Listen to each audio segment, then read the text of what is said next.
Supreme foundation, Gayatri స్కూల్జీ 1+1=3, universe సన్నిధి scientist BR Kodandaram మీతో ప్రభాత వేళ సోమవారం లక్ష్మీ శ్రీమన్ నారాయణ గారు ఆశిస్తూ శుభాకాంక్షలు.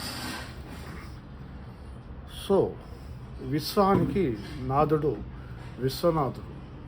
ఆయన విశ్వమంతా కూడా ఈ ప్రపంచమే అల్లా కల్లోలమై నాశనమైన కానీ నాశనం కాని ఏది ఒక్కటంటే ఒక కాక్షి క్షేత్రం, అదే వారణాసి. అదే విశ్వనాథుడు ఆవాహనమై ఉండే ఒక క్షేత్రం, దివ్య క్షేత్రం.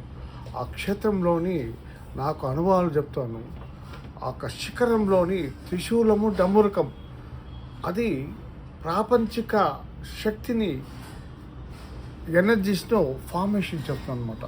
అనంతకోటి దేవాలయాలకు, శిఖర దర్శనాలకు మరియు అనంతకోటి మసీదులకు, చర్చిలకు అదే ఆధారభూతమై ప్రాపంచిక టవర్, వరల్డ్ టవర్ అన్నమాట. అది కాశీలోనే ఉన్న ఆ ఒక గోపురం మీరు తదేకంగా మీకు అనుభవ దృష్టితో ఆధ్యాత్మిక దైవిక శక్తితో మీరు చూశారంటే ఆ ఒక్క శిఖరంలోని త్రిశూలము డమరుకము, ఆ కళ్ళు చూసాక కళ్ళుకు ఆ ఎనర్జీస్ చాలదన్నమాట.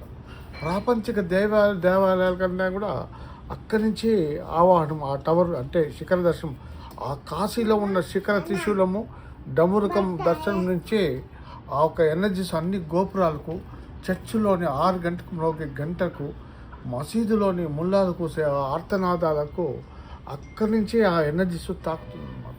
ఒక్కసారి సంవత్సరానికి ఒక్కసారైనా ఆ పుణ్యభూమిలో మనం అడుగుపెట్టిన ఎడల మనకున్న ఈ యొక్క కర్మాంతర దోషాలు, భూమూర్త దోషాలు, గండాంతర దోషాలు, కాలసర్ప దోషాలు, కాల దోషాలు అన్నీ పటాపంచలై ఆ యొక్క ఎనర్జీస్ మిమ్మల్ని, మీ కుటుంబాలను కాస్తుందన్నమాట.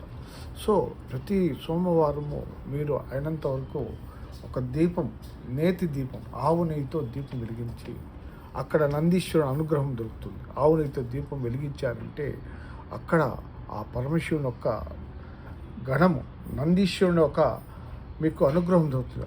ఆ వెలుగులో మీరు రుద్రం పఠించిన, మీరు మీ కర్ణబేరులో విన్న ఆ తరంగాలు మీ శరీరంలో కణాలను ఉత్తేజింపజేసి, చనిపోయిన మృత కణాలు అంటే వయసు పెరిగే కొద్దీ కొన్ని కణాలు మన శరీరంలో చనిపోతూ ఉంటాయి.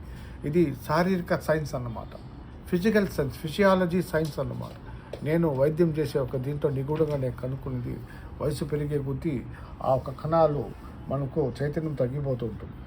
ఆ యొక్క చనిపోయిన మృత కణాలు పునఃప్రతిష్ఠ అవటం, మీ శరీరం తేజవంతమై మీ కళ్ళలోని ఒక కాంతి, దివ్య తేజస్సు, దివ్యత్వం మీకు, తద్వారా ఆ దీపారాధన చేసి ఆ రుద్రం వినడం వల్ల, ఆ రుద్రం ఉపాసన చేయడం వల్ల, ఆ రుద్రం చదవడం వల్ల మీకు ప్రపంచాన్ని అడ్మినిస్ట్రేషన్ శక్తి మీలో ప్రతి ఒక్క పౌరుడికి దొరుకుతుందన్నమాట, అందుతుంది. ముఖ్యంగా ఆరోగ్యం, మీ వృత్తిని పట్టుత్వము, చైతన్యము, ఇంకా ఎన్నో. కాబట్టి నా సందేశం ఈరోజు సోమవారం సందేశం ఏంటంటే, ఆ ఒక్క విశ్వనాథుడే సూర్యభగవానుడుగా ప్రకాశిస్తూ ఈ విశ్వమంతా కూడా ఆయన ఒక తేజంతో విరాజిస్తూ ఈ జగతికంతా మంచి అద్భుతమైన ఒక ఎనర్జీస్, ఒక సుఖశాంతులు అందజేస్తున్నారు. కాబట్టి పరమేశ్వరుని పైన కృతజ్ఞత విశ్వాసం ఉంచండి, సాధన చేయండి, అభివృద్ధి పొందండి, మంచి ఆయురాయుర సంతోషంగా ఉండండి. అందరికీ ఆ విశ్వాన్ని పాలించే ఒక విశ్వనాథుడు ఆశీస్సులు, శుభాకాంక్షలు. Thank you.